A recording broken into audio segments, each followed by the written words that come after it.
Hi guys! Welcome to my YouTube channel po. Pag-uusapan po natin ngayon ay tungkol po sa AKOP or Annual Confirmation of Pensioner po dahil nga po last day na po bukas for the month of June 2025 po ang pag-file ng or pag-comply po ng AKOP or Annual Confirmation of Pensioner po sa ating mga SSS pensioners po na hindi pa po nakapag-comply for the month of June dahil ang birth month po nila ay June 2025 po.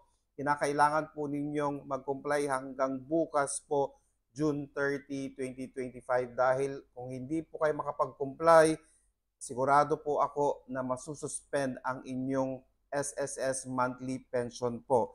Ngayon, ulitin po natin kung sino-sino po yung mga kasama po para sa pag-comply ng AKOP. Nandyan po ang retiree pensioners po at least 80 years old and above. Ayan po, retiree pensioner po na nasa abroad.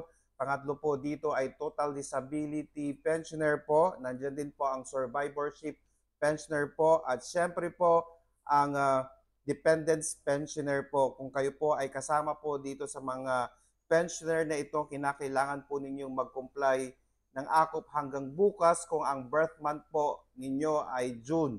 Okay?